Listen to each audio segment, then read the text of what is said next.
I'm Seth. And I'm Drew. And this is Nerd Leading the Nerd. Hey, all you sexy cat and kittens and maybe badger folks. Welcome to Nerd Leading the Nerd. We are taking on the IGN Top 100 Video Games of All Time. And we're slowing things down today. We're going to do some chill vibes on Animal Crossing New Horizon. Very excited about this one. Well, Drew, I've got my coffee. I'm going to get out of my I'm not even going to start a jazz voice because it's going to weird me out. I got my coffee. I have my hula shirt on because I know this is on like an island somewhere. So yes. I'm ready for some cool, chill vibes. Love it, dude. All right. Okay. We're going to screw up the voices here, but we're going to try our best here. Good morning. We're so excited to have you here. Welcome to the check-in counter. Do your big moving day trip to... Wait, okay, so I did make an island. It was based off of the Green Day song Dookie. So we're rocking with Dookie. We're going to keep the Dookie up.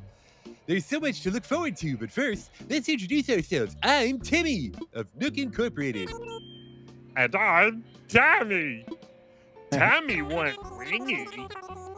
The two of us are already living on Dookie Island.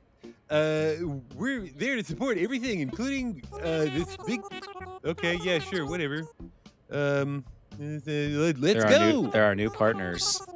Yeah, then I might type. Now let's walk through the steps and get you moving into the island.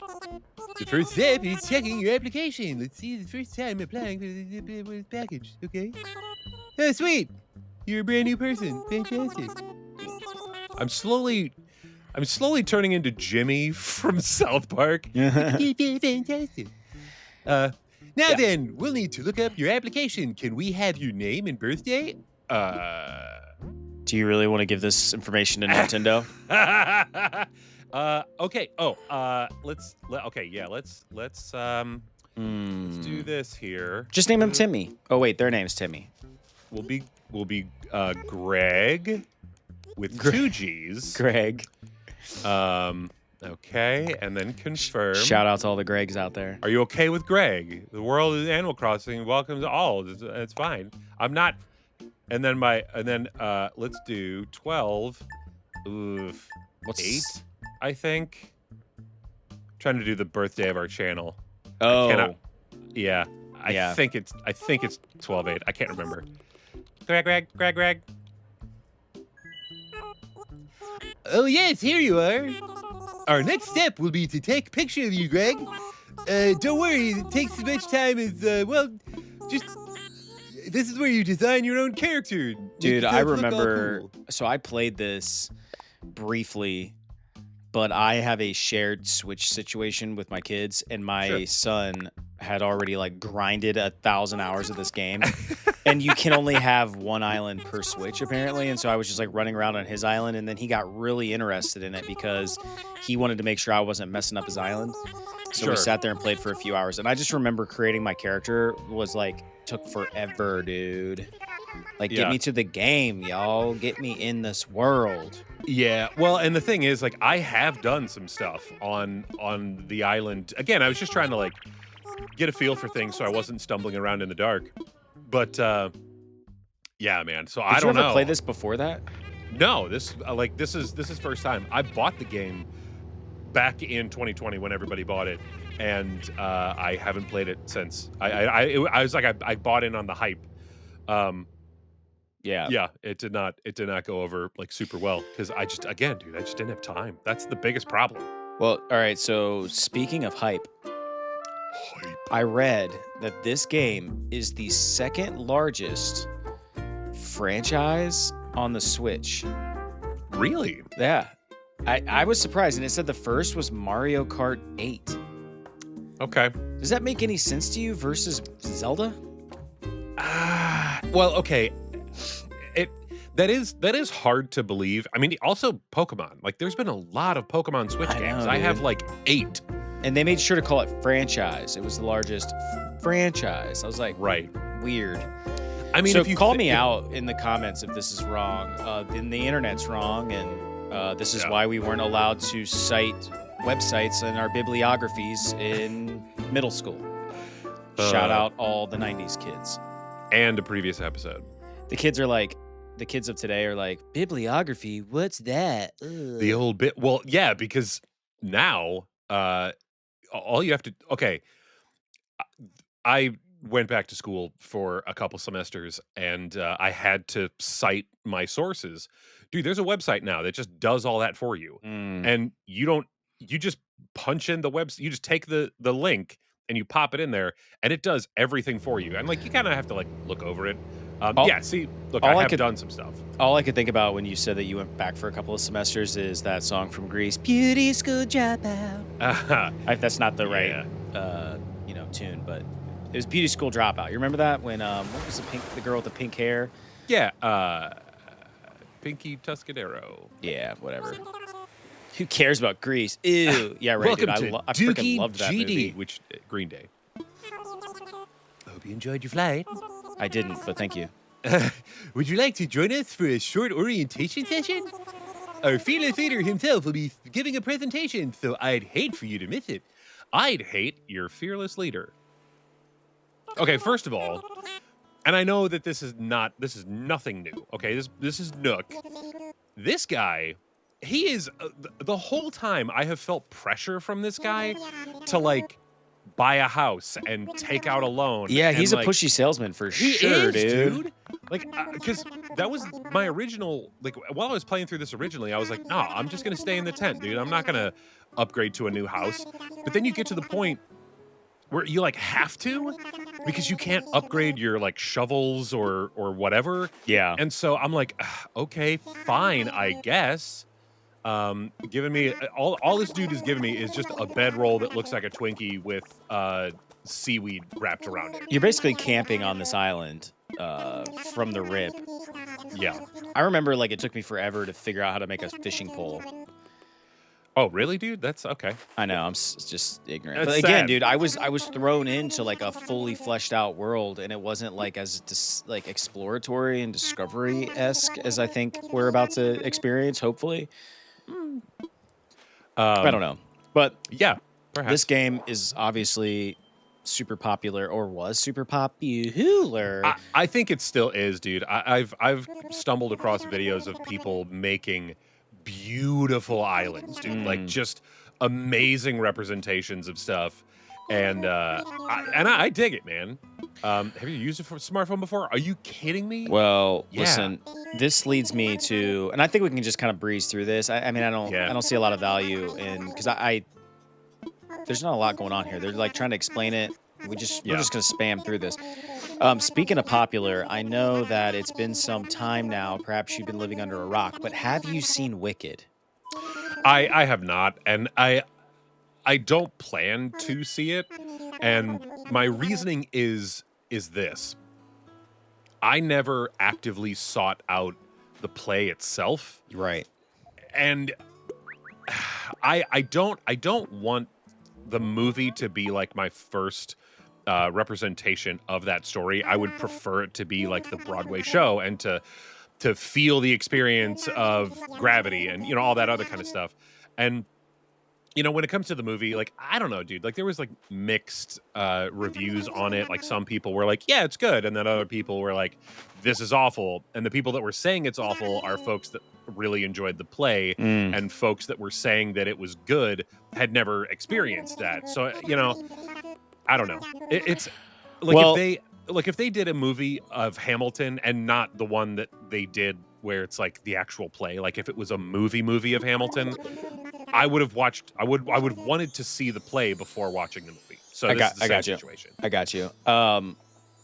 I will say this. I liked it. I liked it a lot. I like nice. I had to like hold back tears at the end. And only reason why I didn't like full blown cry, and this is like some like weird like gross masculinity thing, is like my kids were there, and like I was with my family, and I was like, I can't cry in front of my kids. Like the only time you see your dad cry is when someone dies. So I wasn't gonna cry during Defying Gravity, even though I really wanted to bad. Sure. I don't know, man. It's a powerful moment. It was a really good movie. I get what you're saying. But I would say this: unless you're actually going to go see that Broadway musical, and is it still on Broadway? I don't even know. Oh, dude, I mean, off Broadway, but it's still playing, dude. Yeah, Like, I it's had an opportunity to see it when I was in high school, and I was like, "Ew, I don't want to see that. Stupid." And then because we were on like a band trip. Sure. Yeah, spoiler alert: I was in band all through high school, Nerd. and I was in marching band for 1 year. But actually, it was, oddly enough, it was a marching band trip in 9th grade, and I could have went and saw Wicked, and I didn't. And instead, I like hung out in the hotel with like all the other people who were like, "Ew, Wicked, that's so stupid." Now I look back on how dumb I was for not having seen that with like the original cast. And at any rate, the reason why I bring it up is because I know that you lived through that moment where like everybody was singing Wicked songs in like choir and stuff. And like that, to me, I'm in the same boat as you. I never saw the Broadway musical, but I remember all the girls singing Defying Gravity and Popular and The Wizard and I and stuff like that. So it's like, I didn't even know the story really until I saw the movie. And I was like, oh, now all these songs I've been hearing all these years kind of make sense in the context of the story. But yeah, I don't know. I liked it. I thought it was really good. I was very surprised. And if you go back, you're going to have to look for it because I'm going to forget to tag it or card it or whatever from YouTube. If you go back and you watch the episode from, I think, 2023, where we're like the worst movies that are coming out this year, or it's 2024, the worst movies coming out in 2024, we dogged Wicked so hard. And we're like, this is going to suck. It's going to be awful. And so I saw it with sort of that mindset. And I was like, dang, like, this is really freaking good. I'm like, now I want to see the second one. There's a part 2 coming out. Okay. Yeah. Well, okay. I'm not going to see it until part 2 comes out. You're one of those. That is my toxic trait, dude. Because they did that with Dune, and I watched it on HBO or whatever it was on because I didn't see it in theaters because it just missed me. Like there was no ill will, it just missed me. And I was watching the movie and I'm like, dang, dude, this has been going for a long time. I'm like, I don't feel like there's any end in sight. And then it just ends. And I'm like, oh, well, screw that. And like that soured the taste in my mouth of Dune. And ever since, dude, I have not been able to operate or function. Yeah. Okay. So that's me. Nice. My original game. What was I going to say? Oh, Dune. I loved both parts. We don't have to get into Dune, but what we do need to get into, and I'm glad that you brought up Dune because this is hilarious where this is headed. Timothée Chalamet recently did, and I know, I don't know if Drew will appreciate me throwing his business out on the internet, but Andrew, as I like to call him, sorry, Drew. We've gone over 2 years. I've known you for so long. Okay. It's Andrew to me. It's Drew to everybody else. Internet. But most people. And that one lost my train of thought. No, Drew hates young Hollywood, including Timothée Chalamet. Maybe hate's a strong word. Doesn't appreciate them. So every time I bring up Timothée Chalamet, I know that he's like squirming inside and just hates. Timothée Chalamet. I know you haven't watched this, but I have to bring it up because I know you love Nardwuar, and he was just on Nardwuar. Have you seen any of those clips floating around the inner spaces? I have not. Okay. I mean, I've tried to avoid social media recently, and that's okay. That's good. Yeah. I think I messed up because now I'm like stuck in this thing. We're gonna have to wait out the 15 seconds. I'm just an idiot. I tried. Yeah, I tried calling myself, and I can't talk to myself because it's myself. You're here. Well, dude, he's on Nardwuar. I didn't watch the whole episode, but I've seen some clips, and there's this really funny part where like they're walking around this record store, and Nardwuar is like helping him pick out records, and Timothée Chalamet goes, "You're paying for these, right?" And he has like this huge stack, and I think he's like, I want to say he was being dead serious. Maybe he's a good actor, but Nardwuar's like, "No, you're the one paying. I mean, I could certainly chip in," or whatever he says. And then like, I just thought this was so funny because Chalamet, like, without skipping a beat, he's like, all right, it's fine. Dune did pretty well, and just continues to like sit through the records. And I just thought that was so funny, dude. I'm like, yeah, Dune did do pretty well. I think Chalamet is doing all right. He was also on. He was on Theo Von, and Theo Von like asked him like super casually. They were talking about his like place in New York or something like that. He's like, "Oh yeah, cool, man. Yeah, man. So do you have like a roommate?" And it's Timothée Chalamet, dude. Like, Yeah. it's just like so funny. This kid, like, I don't know what it's like to be, a 20-something with like $100 million, but it must be pretty cool. Well, I have to imagine you're not like stressed over how many records you buy at the record store with Nardwuar on your, arm. The thing, honestly, I think the roommate question is valid. No, only because like not from like a financial perspective. I mean, we could sit here and talk about the financial state of our country and how even millionaires can't afford an apartment in New York City. But I don't know, dude. Like I could see him, and this is me just being an old fart. I could see him like still being in that like younger phase where like you had a roommate and they're like, you're just like, no, almost like a Keanu Reeves-esque like thing. Like, Yeah. Oh man, I'm just super down to earth. Like I still have a roommate and like You're childless and you just have buddies. Yeah, like he wants someone to live with because A, they have a great relationship, and B, it's like, why not, dude? And I don't know, man. I just that's kind of like what I would hope. But I also understand that like if you have boatloads of money, you're not gonna have a roommate. Honestly, I think Theo Von was, or as I like to call him, the Oven. I think he was fishing to find out, like, hey man, can I be your roommate? Like, because no doubt, dude. I mean, as much as I don't necessarily appreciate Shyamalan, if he called me and was like, hey dog, I want you to be my roommate, I'd be like, cool, let's go.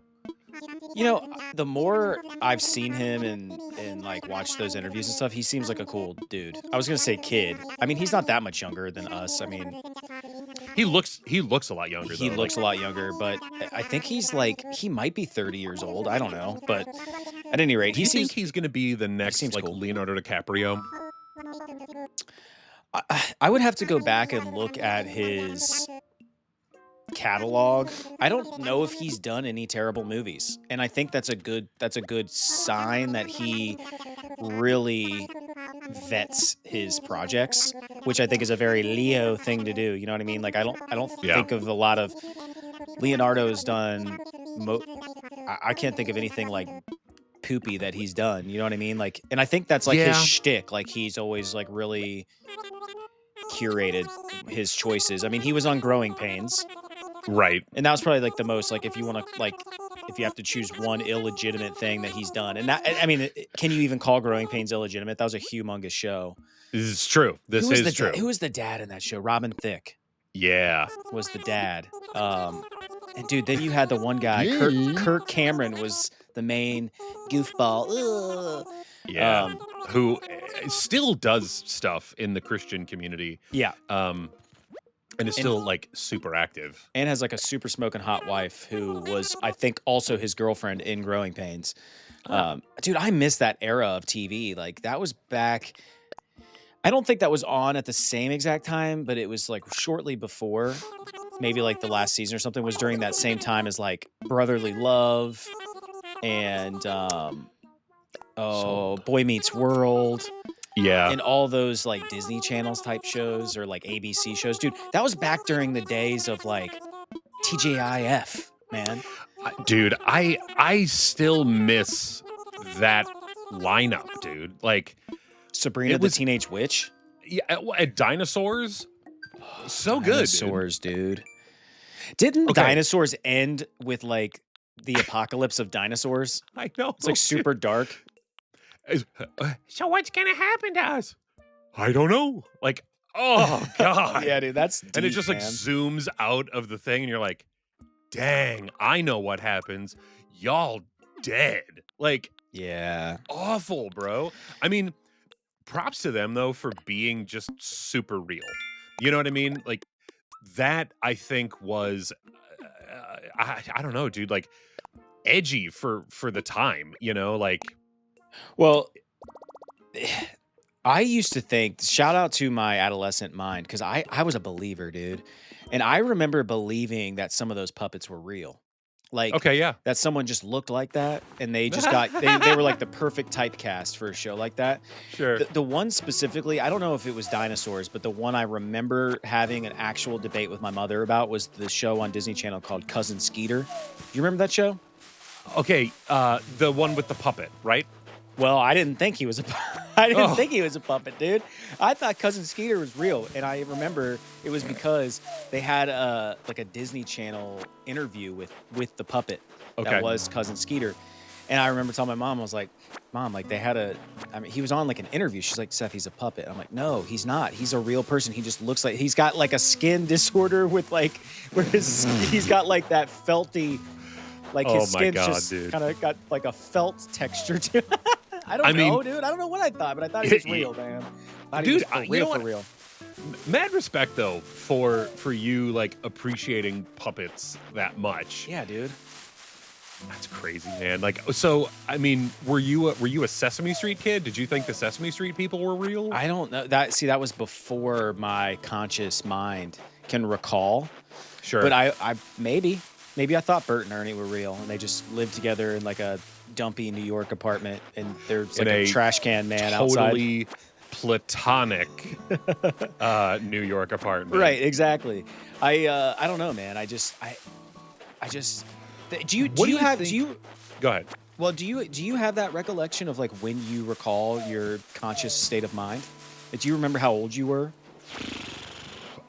Pretty young. I mean, like 6, I'd say, is when, you know, reality kind of hit. And if you want to know more about that, check out our Mega Man series as to why. Yeah, I guess like childhood I grew trauma, up all of a sudden. Yeah, it makes you kind of like zap into it. Yeah. I remember I was sitting on my parents' bed or laying or whatever I was doing, and they had a TV in their room, and I was watching. It was probably like a Saturday morning Disney Channel type situation, and I was watching Winnie the Pooh. Okay. And I remember becoming self-aware. And yeah, it's been downhill ever since. But but I was a believer, man. I was a believer as a child, and I that's really what doing this stuff is about, is just that trying to get back some of that whimsy, man. Like, yeah. And this game is, from what I've played and just watching you play it, we haven't talked about the game much, but like, this is a very simple game. It's kind of like sort of mindless. It's but what I was gonna say is just like it's just a pastime, you know? Yeah. Like escapism at its finest, really. Yeah, I mean, and I mean that is a hallmark of cozy gaming, which is something that I've definitely gotten into. I mean, Dave the Diver, I would classify as a cozy game, and dude, that was a blast. And like, there are some spooky elements to it. Did you beat it? Can you beat it? I did. I beat. Well, I mean, you can always just sort of continue, but I got to the end screen of Dave the Diver. Oh wait, I gotta talk to. I gotta try to figure out how to. Oh yeah, I gotta make some tools.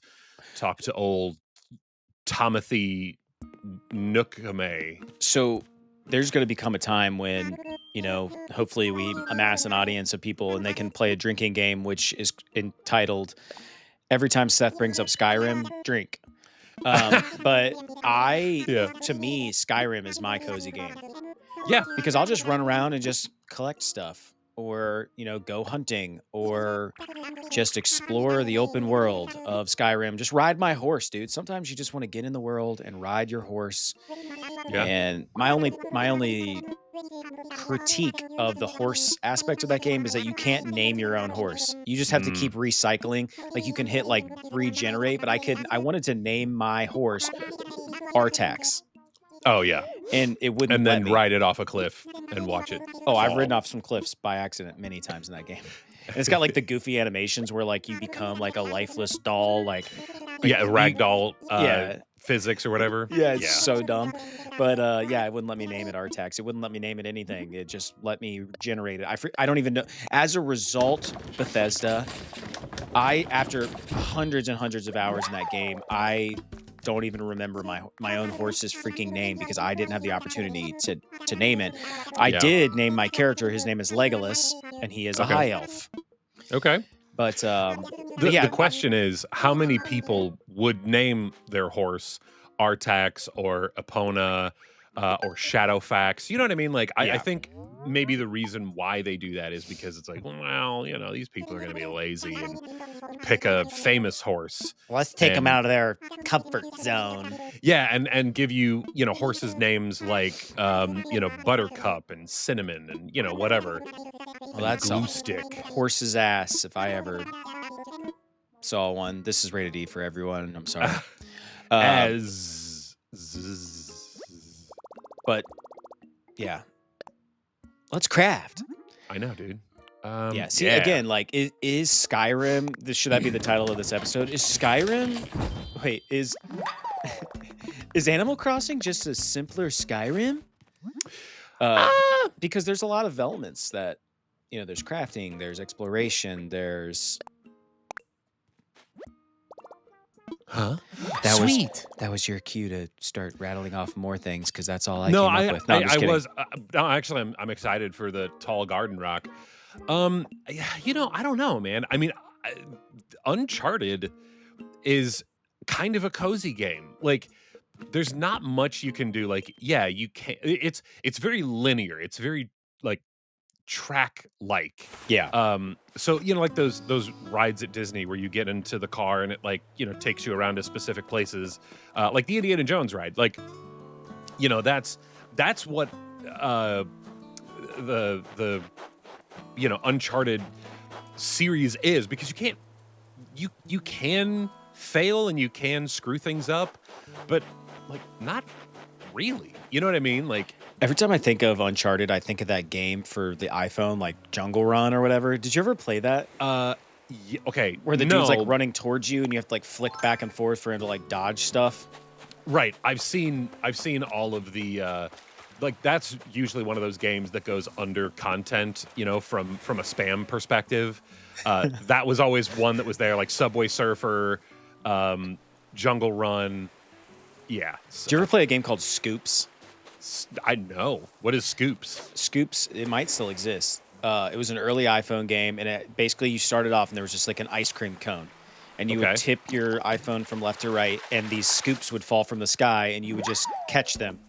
And it would just become this giant ice cream cone, and you had to, like, I don't know, collect as many scoops as you could. And I just remember playing hours and hours of scoops, and it was just so stupid. And I couldn't do that. Isn't that weird, though? Like, games like that, you look back and you're like, how did I play so many hours? Because in my more adult life, I was an adult, technically, when that came out.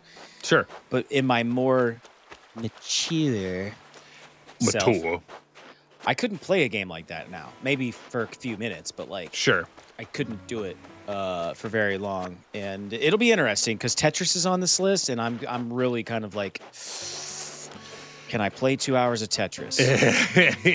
Yeah, and it's for the same reason, dude. It's like a similar, I don't know, thing. But I think that that's not gonna. That the fishing metric is. It does bother me a little bit because, like, you have to get the little bobber in front of the fish. And in some cases, like, see right here, like, it was kind of in front of it if it was going to turn.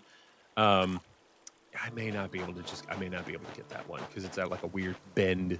Well, this is going to be the moment in this episode where I shamelessly plug our channel and ask you to subscribe. We're going to be playing 100 games that IGN claims We're going to play 100 games that IGN claims are the best ever. This is Animal Crossing. Of all time. Like, that is a bold statement. That really is a bold statement. We've already played a bunch of stuff. Go back, watch it all. We love you for it. And I guess from all of us here at Nerd Leading the Nerd, come back soon. Because we'll be gaming. Nerd Bleeding the Nerd. We love to talk about all things nerdy. Nerd Bleeding the Nerd. We talk about pretty much everything we love here. Nerd Bleeding the Nerd. Seth and Drew are your friendly tour guides. Nerd Bleeding the Nerd. So sit back and relax and enjoy the ride with Nerd Bleeding the Nerd. What? Nerd Bleeding the Nerd.